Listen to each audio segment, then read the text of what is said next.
Welcome to this special live event, a major announcement from Australian Wildlife Conservancy that we're really excited to share with you.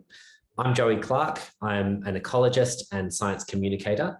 And today, a change of scene, I'm speaking to you from Darwin in the Northern Territory on Larrakia country. Thank you for taking the time to tune in. Now, as you know, Australian Wildlife Conservancy is a leading conservation organisation. We work across Australia at sanctuaries and partnership areas, covering an area of 6.5 million hectares up till now. We've got a strong focus on science and land management, and we deliver high impact results for conservation, no matter where we're working. It's my pleasure today to introduce two guests, Chief Executive of Australian Wildlife Conservancy, Tim Allard, speaking to us from Brisbane. Hi, Tim. Hello, Joey. And our other speaker today, joining us also from Brisbane, is the Chief Executive of North Australia Pastoral Company, or NAPCo, Allan Cooney. Allan, thanks for being there as well. Yep, thank you, Joey. So I'd like to start with Tim, and we've had a lot of anticipation about this. So Tim, you're in Brisbane. What's taken you to Queensland? And can you tell us about this project that we've just launched? Thank you, Joey, and thank you everybody for dialing in and being a part of this pretty special and quite exciting project and partnership that we're kicking off. So what we've launched is a partnership between NAPCo and AWC. So one of Australia's largest and oldest pastoral companies, and AWC being one of the largest conservation organisations, coming together to join forces to deliver great conservation outcomes and to extend the reach of AWC's ability to influence effective conservation outcomes from 6.5 million hectares to over 12.5 million hectares. It's an incredibly exciting opportunity to evolve and scale up effective conservation across Australia. And it's really important to understand why we're doing this. There's a couple of key reasons to it. One is AWC's mission is the effective conservation of all Australian animals and the habitats in which they live. So we're always looking for pathways and opportunities to pursue and extend our mission, finding access to land on which to undertake the work that we do. But there's also looking for ways to partner with those who have access to land. And we know that over 51% of the Australian landmass is managed for some form of pastoralism. So for AWC and NAPCo to come together, we extend the reach of conservation, effective conservation by AWC. We provide an example on how conservation and pastoralism can work together. And we help to secure the future of some pretty cool biodiversity values out on NAPCo country, and that we'll talk about shortly. That's pretty exciting stuff. I think before we go any further, I might share a video that we've put together, which will tell us a little bit more about this exciting new partnership. We're really excited at the potential here for AWC and NAPCo to work together to protect some of Australia's rarest species, including a large part of the last wild population of greater bilbies in Queensland.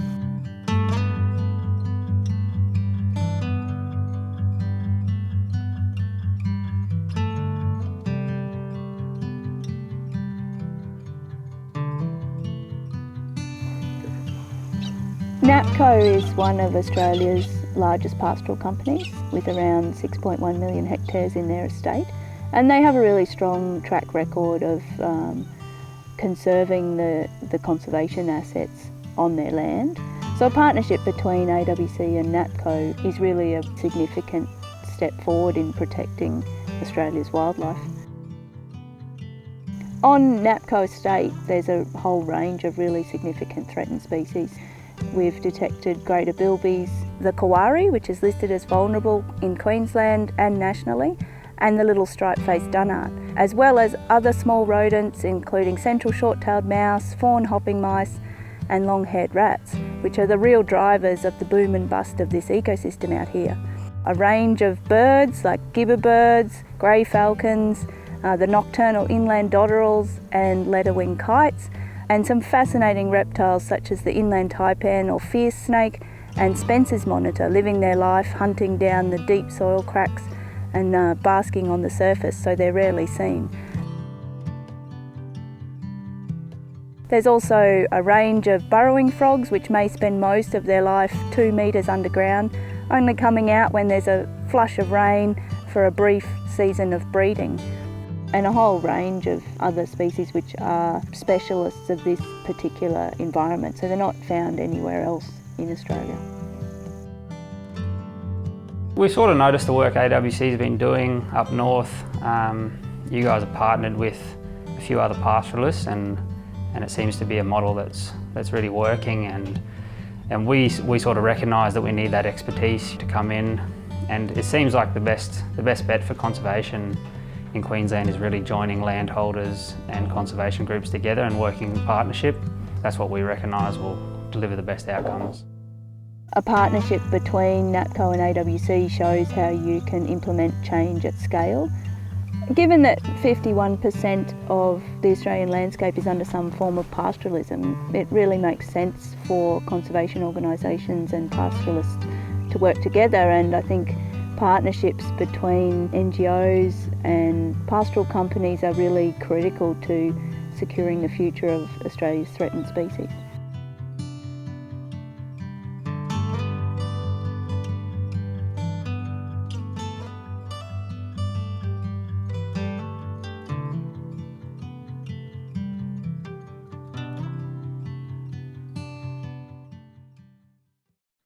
Wow, 6.1 million hectares, in addition to the 6.5 million hectares over which AWC currently operates. At this point, I'd like to hear a little from you, Allan, Chief Executive of North Australia Pastoral Company. We'll come to the landscapes and the species that we're looking at out here. But Allan, can you tell us a little bit about your company, North Australia Pastoral Company? As we heard, it's one of Australia's oldest and largest cattle companies. And about your personal commitment to sustainability throughout your life and your career. Yeah, NAPCo is an old company, 145 years old this year, and we're celebrating that in a number of ways. And this is one of those ways.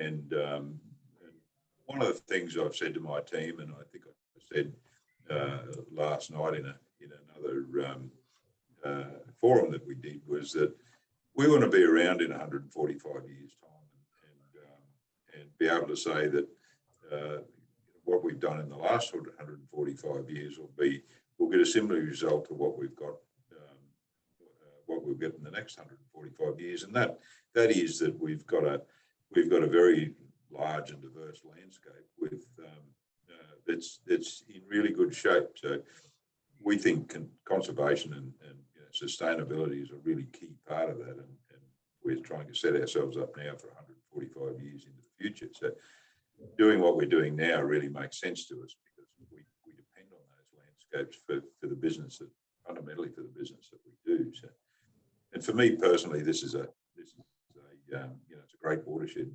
moment for me, because for a hell of a lot of my life, I've chased conservation down, probably from the perspective of somebody in a different camp. But I grew up in a pastoral family, and we lived and depended on that landscape, and we didn't have any other form of income other than we got from that. So we had to look after the resources we've got had in that landscape. So I've had ran our family business for 15, 17 years from the time I was 29, and a real focus for me was always let's look after the land. The land comes first, and everything else comes second. So, and then I went on to do many other things, but they all seem to keep coming back around to some work with land and the way we interact with our landscapes, and so this is a culmination of probably a long career for me that sort of brought me back to this one place. Yeah, great. And your audio is cutting out a little, Allan. If you wouldn't mind just speaking into the computer a bit more, I think that might improve. Tim, to you, I'd like to hear about what AWC's thoughts are entering into a partnership like this. It's at a scale unlike anything else that we've entered into before, but it does build on the increasing focus on partnerships. Why do you think it's important for AWC to be establishing these non-conventional conservation partnerships? Thanks, Joey. Look, there's a couple of reasons for it. And just stepping back slightly, last year we celebrated 30 years of AWC's journey. And the first 20 years of that journey, and just cutting it into categories, the first 20 years were largely through, our growth was largely through acquisitions, starting off at Crackamile Wildlife Sanctuary just on the outskirts of Perth, Mount Gibson, Mornington in the Kimberley, Mount Zero Tarravale in Queensland. But it was largely a process of growth through acquisition of properties, pastoral leases, freehold. The last, say, 7 years, that growth has switched a little bit to partnerships. And that's for a couple of key reasons. One is simply the cost of land has skyrocketed, making it very difficult for a not-for-profit to raise relevant capital to go and undertake an acquisition, let alone the ongoing management costs. But otherwise, partnerships provide an opportunity for people to come together to achieve great things. And I think, look, at a fundamental level, far too often in this world at the moment, particularly with the state of politics, people are seeking to divide society. And partnerships like the NAPCo partnerships and others that we do at AWC provide an opportunity for people to come together and start to create a sense of value in the biodiversity we have in this country. So bringing that back to NAPCo, there's great conservation outcomes at foot. NAPCo have some of the last remaining populations of wild bilbies in Queensland. That in of itself is cool. And then we'll go off to identify what are the other conservation values out there, the plains wanderer and the other things Eri spoke about in the video. But doing it at this transformational catalytic scale sets an example and makes people sit up and take notice of what can be done when people come together to achieve great things. And that's personally what I find most exciting about this, that we've got a pragmatic conservation organisation like AWC, whose whole mission is go out and get stuff done, coming together with an organisation like NAPCo, where our values and objectives about looking after country, supporting our people to get out there and do cool things largely align. This is an excellent partnership on a whole range of levels. Yeah, very, very exciting. Allan, we heard a little bit in the video and saw some footage of the landscapes that this property portfolio takes in through Channel Country in Western Queensland, some of the Gibber stony deserts, edge of the Simpson Desert, and even up into the Barkly Tableland. Can you tell us a bit about those landscapes? What stands out to you as some of the special parts of those properties where NAPCo has been working? Yeah, so the landscapes are very varied, and I think one of the things that stands out to me, and I've been at NAPCo for 14 months, but I've come out of a world where I've spent a lot of time in those landscapes. I spent a lot of time in Central Australia, and I spent a lot of time in Western Queensland. And one of the things that really stands out for me in the NAPCo portfolio is how is in the really good state of the land.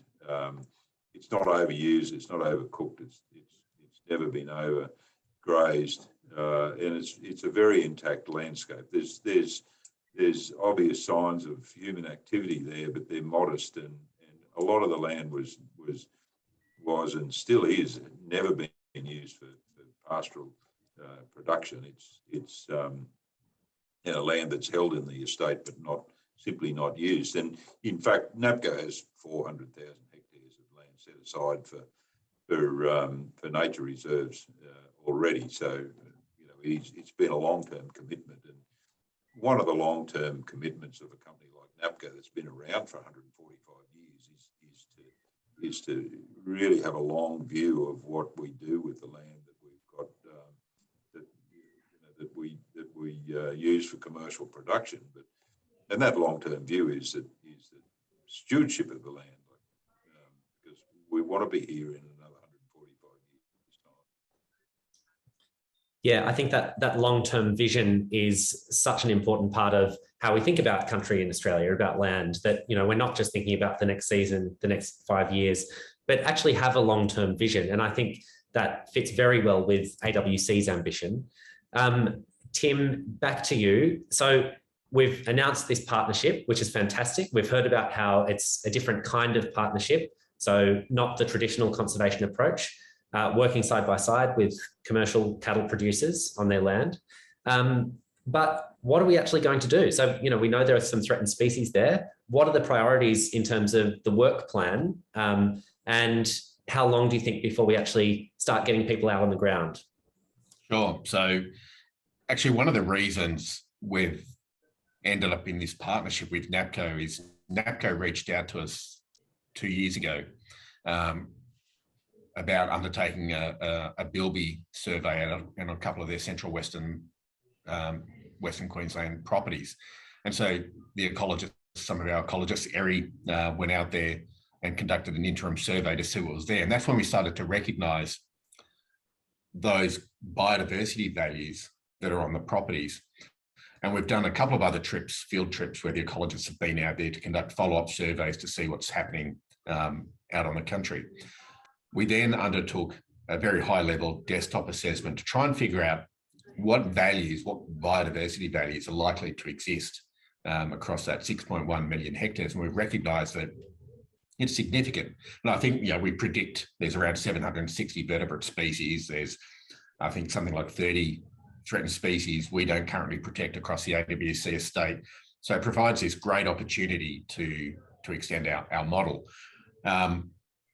However, we're talking about 6.1 million hectares. That's a significant chunk of land. And so we've got to be realistic about what we can achieve in this partnership.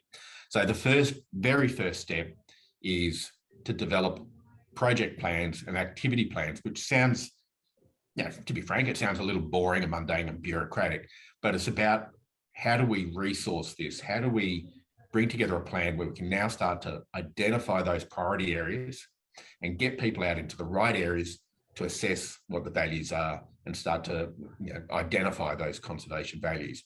From there, you then start to build out that inventory of the biodiversity values and start to shape research plans over time. So we already know, or we expect, that there's a whole bunch of threatened species. So I think at least 30 species not currently found on AWC sanctuaries, 15 of those threatened. So that's super exciting. And, things like the kawari, a species that, as far as I know, we don't work with at other sites. So it's a little carnivorous marsupial, like a miniature Tasmanian devil. In those initial surveys, we actually found them living in bilby burrows alongside the bilbies, which were in a cattle paddock. So really exciting to see populations of things like that. The plains wanderer, this mysterious bird which depends very closely on grasslands. It's quite particular about its habitat. The inland taipan that we saw in the video, or fierce snake. So that's pretty exciting. There's some pretty good species to be working with. Do you think there'll be surveys underway this year or in the next few months? Look, I think we're likely to get back out there and resurvey the bilby populations on a couple of the stations probably over the next month or so. But there is a lot of conceptual work that needs to occur, partly in setting up what is the framework we're going to monitor and measure those biodiversity values. Just rising back up one level initially, Joey, if you can bear with me. Sure. One of the opportunities this partnership presents is coming back to that concept of value. And so, yes, there's a social value in getting people to sit up and take notice, and how others might look at this and try to emulate that across other areas of Australia. But there is an opportunity to think about this in terms of financial value. So how can we set up a biodiversity accounting framework for NAPCo that allows a financial value to start being attributed to those assets that NAPCo can use as a part of their business? So there's a lot of conceptual work that's going to happen around that. So yes, we will try and get out there and do, over the next couple of weeks, I think, try and do some bilby surveys. But the balance of this year in particular will be around setting up the conceptual pieces, the project planning, the activity planning, getting the budget squared away. And then really 2023 is probably when the bulk of the out in the field on ground action will occur. We've had a couple of people interested in resourcing for this work. Either Allan or Tim, has that been discussed at this point? Will AWC be recruiting a whole new team to manage this work? I'll go first, Allan, and then you can take over. Look, I think we've got to be measured in our response. So one of AWC's values is about being financially sustainable. So, and that NAPCo is a commercial business, a commercial enterprise, and they've got an obligation to run a profitable business. So we need to approach this in a sustainable way. So we've already got staff appointed this, both from NAPCo and both from AWC, that are working on this project, developing all this background conceptual work. But as we start to the application of further resourcing will be built upon the development of agreed activity plans and budgets. So we need to really figure out and determine the fully blown framework, the activities that we're going to go and undertake, and then we'll start to build out the resources to deal with it. We don't want to go and recruit a whole bunch of people that are going to sit around without a plan to go off and deliver. Yep. We want to build the plan out and then build the resourcing to go and support it. That's great. I think, Allan, it might be interesting just to hear how this fits into your business model at NAPCo. Yeah, so there's a couple of things I want to comment on there. Sure. One is that, again, on the resourcing, we're going into a partnership here, not really knowing where that partnership might end up. So, and we're going in with an open mind that, what we don't know, and that's what we want to find out. So, and I think one of the refreshing things for me, and I'm comfortable in fluid and changing environments.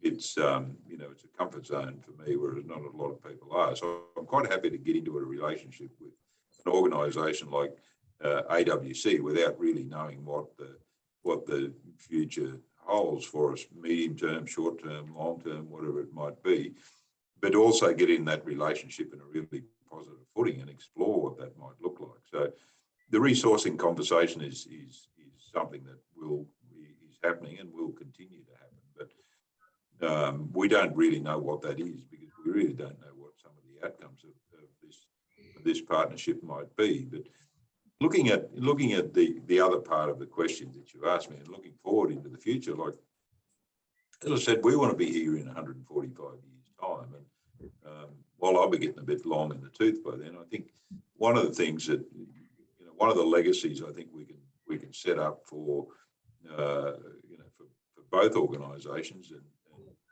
certainly from a commercial point of view of NAPCo is we need to be.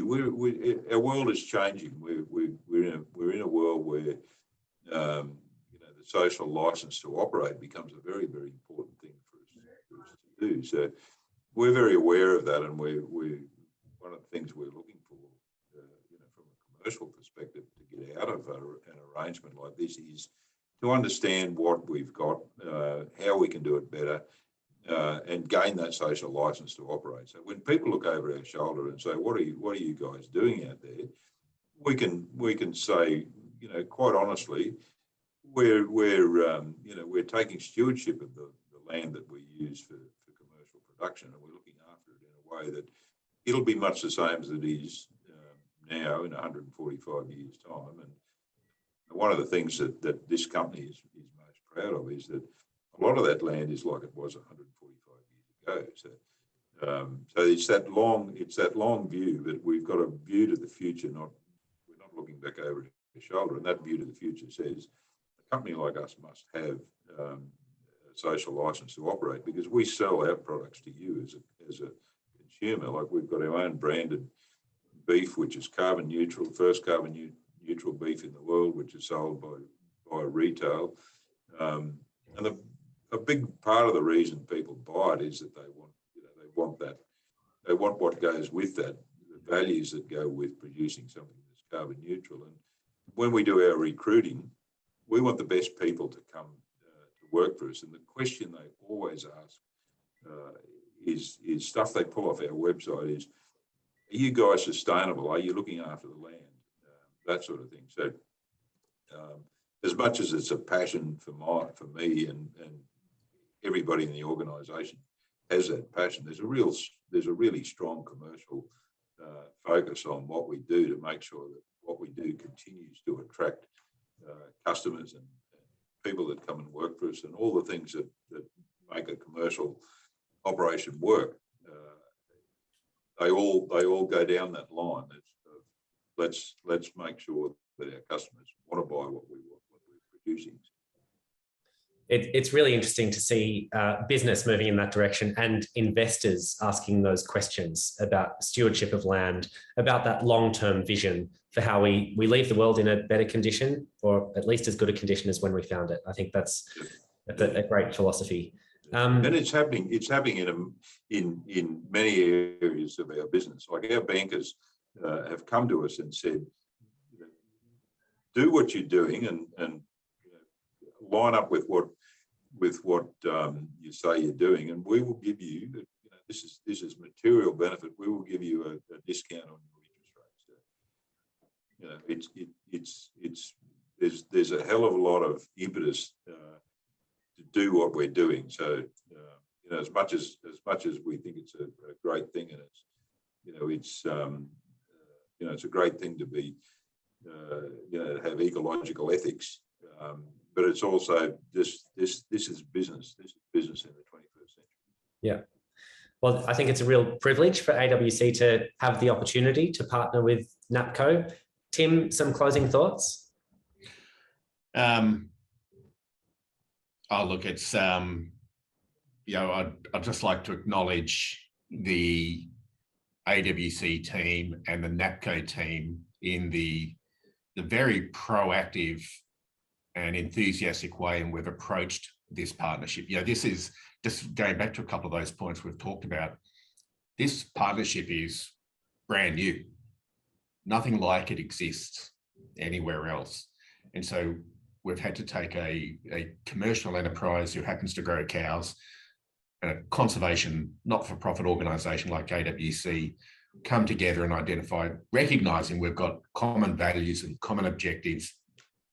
There's risks, there's opportunities, but we want to achieve some great things, and recognising the example that it's going to set and the opportunity it provides for people. So I really wanted to acknowledge the team from both organisations that has really contributed in a very positive and enthusiastic way to bringing this to fruition.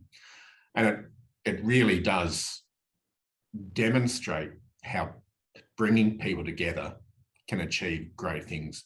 It's not about pushing people apart and not how things won't work. It's about bringing people together, achieving great things, and identifying pathways ahead to help secure the future of our biodiversity while still having a healthy, functioning economy.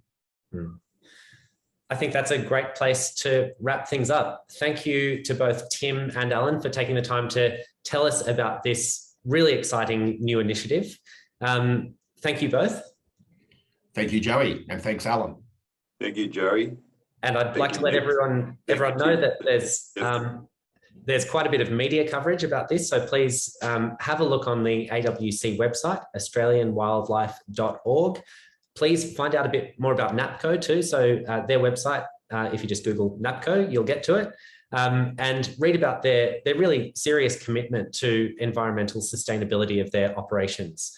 I can't wait to see where this partnership goes. And there's also a lot more in our magazine, Wildlife Matters, which will be out soon. Thank you to everyone for joining, and look forward to joining you soon for another update.